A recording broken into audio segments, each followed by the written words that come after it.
Hey there, it's B. Thorn. Welcome to another Wednesday Q&A. This is where I answer the questions that you ask me by going to my Facebook music page. It's facebook.com/guitarnerd. You can send me a message there, ask me a question. I will get to it just as soon as I can in one of these Q&A videos. So I'm going to get started. This is a terrific question from a guy named Cole Robinson. Really difficult question, and yet just a great question. So I'm going to do my best to offer an opinion and an answer.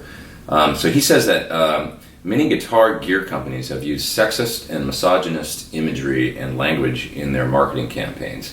And many, including himself, feel that this is exclusionary towards female guitar players and it undermines everyone in the pursuit of making better music and for it to be an inclusive art form, playing guitar and music. So it's kind of a two-part question, I feel like.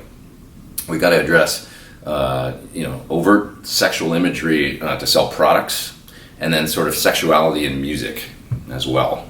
It's like two different things. How does this sort of relate to female guitar players and sort of making it an inclusive art form, keeping men and women sort of on a level playing field, I guess.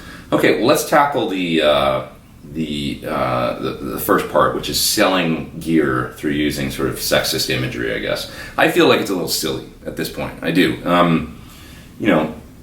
I remember growing up, I'll call out a couple companies, maybe Dean guitars, using like really overtly sexual, girl holding the bikini, holding the guitar or whatever. It's like kind of silly at this point. It's sort of like lowest common denominator advertising, real lizard brain kind of stuff. I just feel like it's a little silly at this point. I mean, there's so many great female guitar players out there now that are just incredible, and they can be selling their products through, maybe taking on those folks as endorsers. And if you want to feature a girl in an ad that's sexy, there's nothing wrong with that. But make sure she actually plays the guitar, and it's like, you're sort of, at that point, sex in music. I mean, it's like. An ad with Jimi Hendrix or something, that's sexy. You know what I mean? It's like and an ad with an amazing, attractive female guitar player, if she's a great musician, that's sexy in its own way. So I'm just saying, promote the stuff that way, I think, rather than, just having a paid model that has nothing to do with music or playing guitar or anything, holding an instrument. It's a little silly, I guess, at this point. Society sort of takes two steps forward and one step back all the time on these kinds of issues. And, people have made, women have made great strides, and obviously the LGBT community and all these things that are happening. I mean, people have made a lot of great strides towards equality, and so that's terrific. But it's America, and it's tumultuous times right now politically and all that. So it's kind of a minefield I'm wading into here, I guess. But generally, things are moving in the right direction, and I think a lot of people, like yourself, Cole, you recognize that, it's we're trying to move forward here, but it's baby steps. So, what's my take on the gear companies that use this kind of imagery? Well, the number one thing is that I think you vote with your pocketbook. If you feel like a gear company's crossed the line, they did, it's not classy or whatever, you don't have to buy the gear, and that is really the number one way we vote in this country. Because it is a capitalist society for sure, and it's like where your dollar goes is how you vote. So that's one way to kind of deal with it, I guess. But everybody's line of what is sexy and what is sexist is a massive, vast gray area. So it's like Spinal Tap. Like, what's wrong with being sexy? No, I said sexist. It's like, that's always going to be a big gray area, and especially in a free country. So. So sexism in music now, and female guitar players, and how does this all relate? Somebody I know, a great female guitar player, she went to see Heart yesterday, and she was so excited to meet Ann and Nancy Wilson. She got to meet them, took some awesome photos with them and stuff. And she said something that I thought was really profound, because I've always felt this way too. She said, Nancy is badass and sexy without even trying. And I always felt that way about Nancy Wilson, that she's super sexy, but in the same way that Jeff Beck would be, or Jimi Hendrix would be. They're just like, we're sexual creatures, we just are. And it's like, you don't want to take the sex out of music, or it's like sexist or sex, you don't want to make it not sexy, because that's kind of boring. I loved 90s rock, I love obviously Soundgarden and Pearl Jam and Nirvana, and their music in many ways was a reaction to the sort of overt, sort of big dumb sexuality, right? There's a song, Big Dumb Sex, from the 90s, that it was like a total reaction to what was going on in the late 80s, where there was this sort of almost stupid, like a lot of really misogynistic sort of stuff going on. And it shifted really far the other way, where it was almost like there was no sort of sexuality in rock anymore for a little while. I almost thought it was too much. And it was refreshing to see a little bit of that come back, like in the late 90s. But I understand that the pendulum had to swing that way because it was getting really dumb, and it was a positive shift for it to kind of to swing the other way for a little while and come back around to sort of serious subjects and being more about the music and stuff. So where am I going with all this? Oh, well, Anne and Nancy Hart was always, like, to me, like really, really positive, role models for female musicians. And that was what, this female guitar player I was talking to yesterday said, they're such powerful role models for female musicians. And I totally agree. Sexy without even trying is a great way to put it.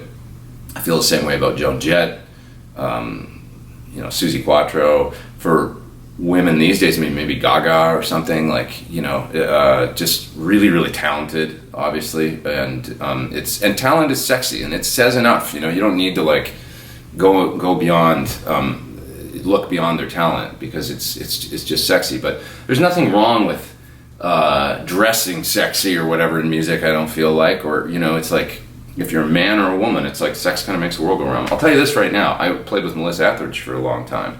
She is obviously, fantastic rock and roll, amazing artist, but also at the kind of the forefront of the LGBT community.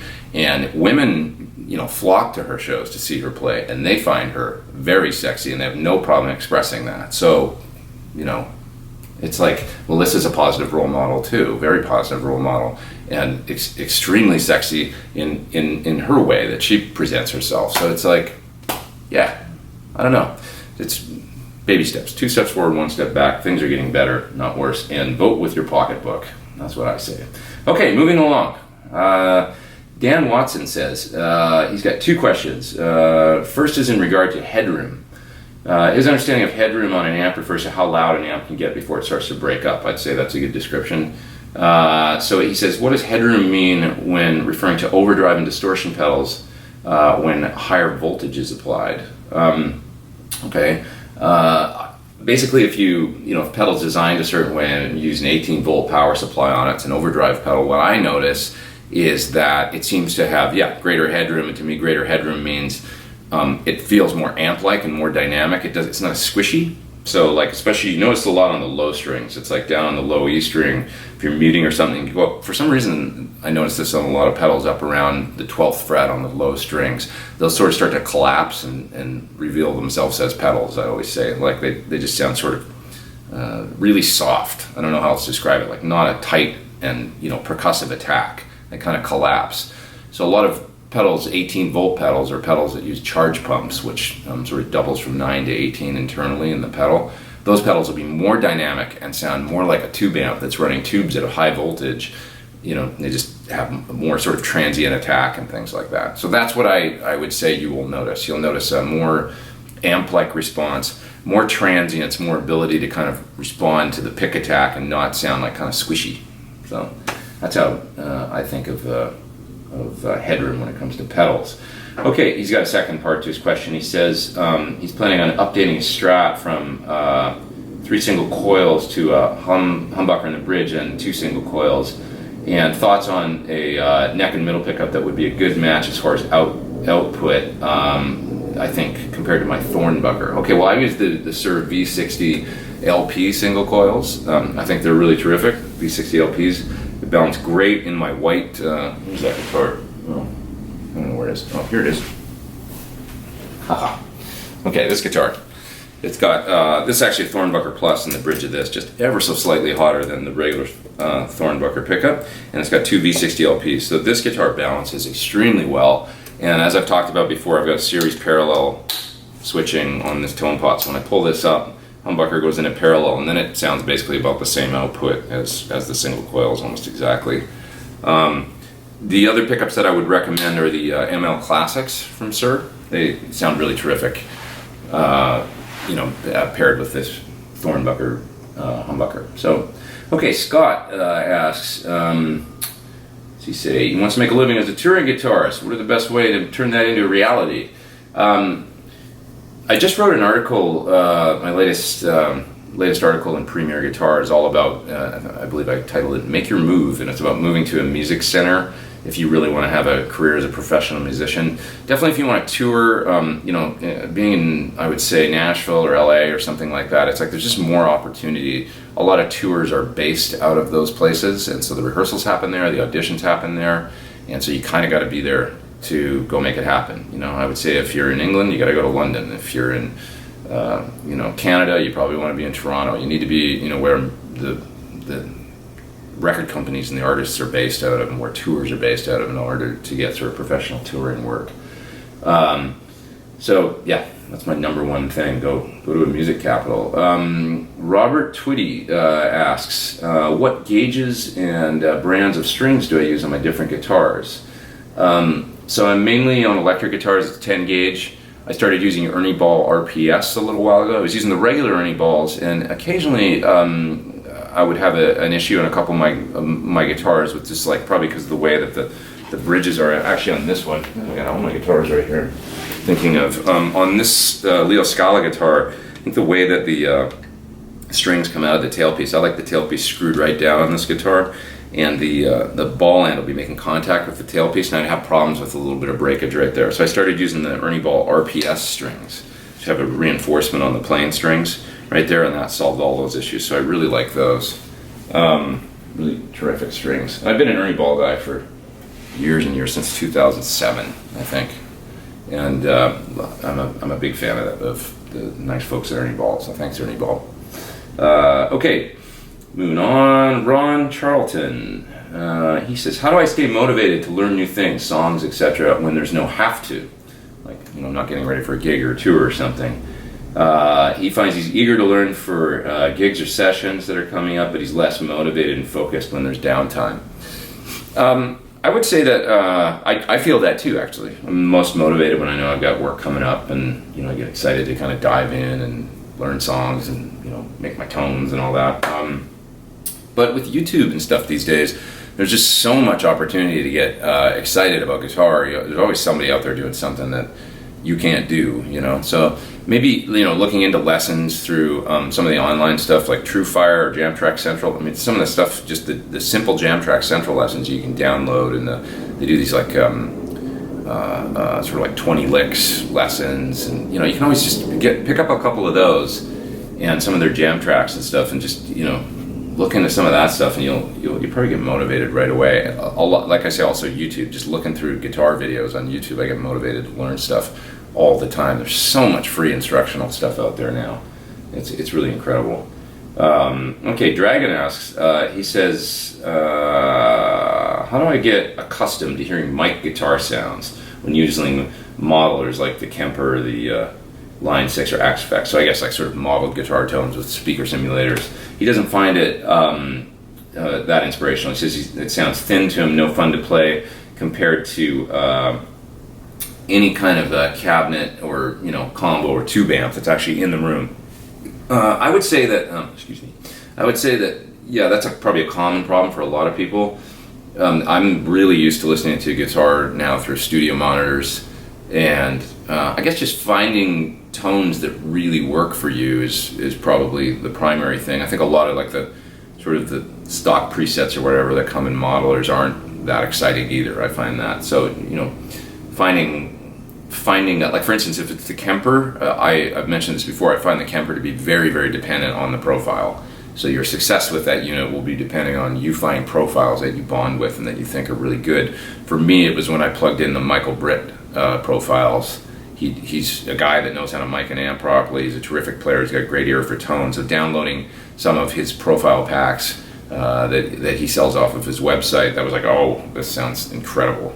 So that's the primary thing. Make sure that you're using presets and stuff that are primo and that people rave about being the best ones, be it in the Axe-Fx or be it in a Kemper. you know, just go straight to the good stuff, I guess, and then see if it works better for you at that point. Also, having good studio monitors is so important. I mean, it's just like having a good guitar cabinet.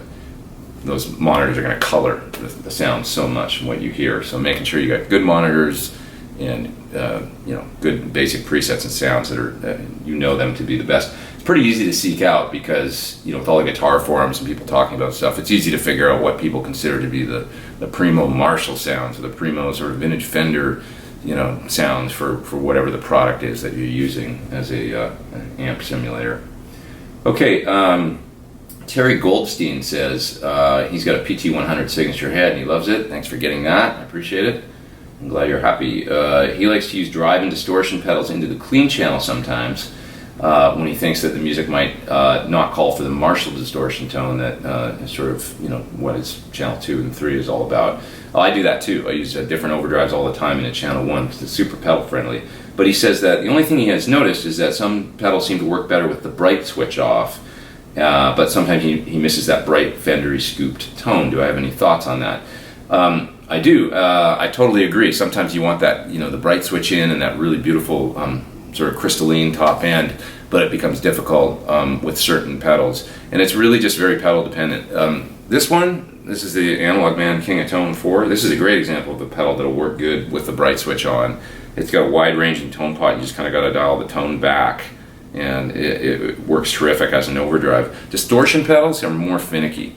In the recent BEOD Friedman pedal video I did, you'll actually see me turn on the bright switch at one point. So I've got the channel set up for kind of a neutral clean, and then I turn on the bright switch, and it sounds like crazy, like a swarm of bees, and then I roll back the presence and treble knobs on the BEOD, and you'll hear it warm right up, and you'll see that that pedal has enough range to deal with the bright switch being on. And that is really what it's all about. You got to pick a pedal that is either voiced for the bright switch being on, or that has a wide enough tone control range, especially with the top end, that you can darken it way up. You know, some pedals work really, really good with the bright switch on, and they sound very amp-like. I'll give you an example. The Atomic Overdrive, I believe the company's XTS. That pedal works really good with an amp with a bright cap or with a bright switch on. I find it to be a little bit dark when I'm running it with a bright switch off.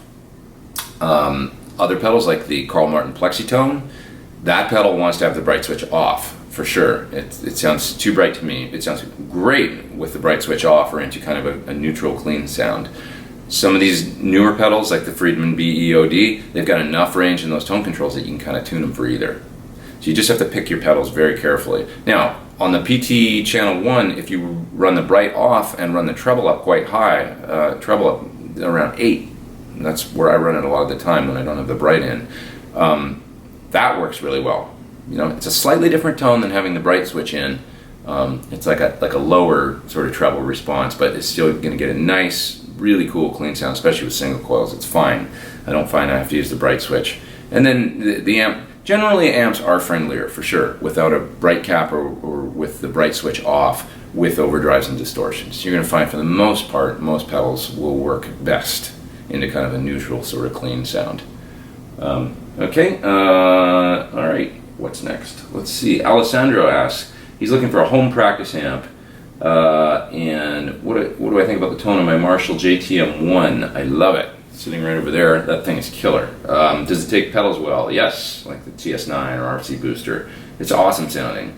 That little amp is really, really, really fun. And a friend of mine, Søren Andersen, he's a Danish guitar player, he uses one of those as his main tone. So he literally just, I believe he runs it into a load box, or he runs the internal load on the amp, I think, takes a line out of it, and then runs it through effects and then into a bigger power amp, and that's like his tone. And he says, dude, it's like the best sound he's ever had. So he's very happy with it. I love it. It's a really fun little home practice amp. Definitely pedal friendly. Sounds like, you know, basically like a little baby JTM 45. They did a nice job on it. He also wants to know what some of my favorite instructional books and DVDs are, and what I've used when I'm studying.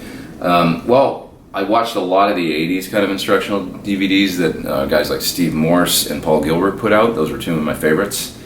I think the Steve Morse one is called Power Lines, and I found that really cool. And all the Paul Gilbert stuff is that's where I got my alternate picking from. It's just working on his videos. They're amazing for that. And yeah, books.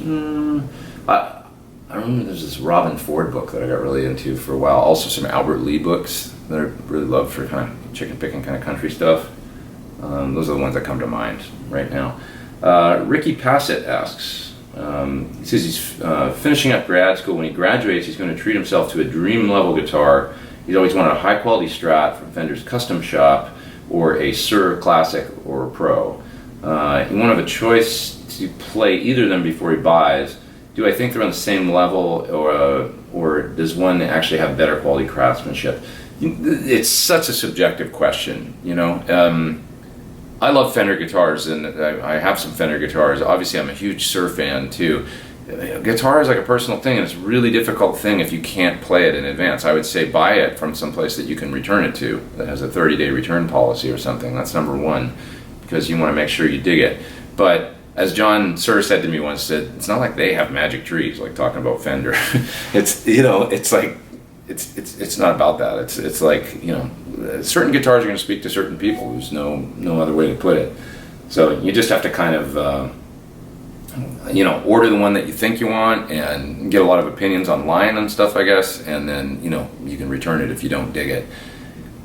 Top level stuff, it's like when people ask me these Axe Effects and Kemper questions, like, what should I get, the Kemper, the Axe Effects, or the Helix? I don't know, man. They're all great. Like, you gotta, you know, go with your gut and pick the one that speaks to you the most, because you can get quality working tones out of all of them. Same thing with guitars. You can be able to get great tones out of all of them, but look at the feature set, look at the things that are important to you, you know, everything down to the look and the color. And, you know, I'm a huge Sur fan because I love the sort of, it's not a small company, but it's not a big company either. It's kind of in the middle, really family vibe, and I can drive out there and see them, and John's one of my best friends, so it's like, I love that aspect of it, that it's like this, you know, it's sort of like almost small business sort of mentality, and so that really speaks to me a lot. But I love a lot of what Fender does and stuff too. So you just got to play the instrument at the end of the day and see what speaks to you.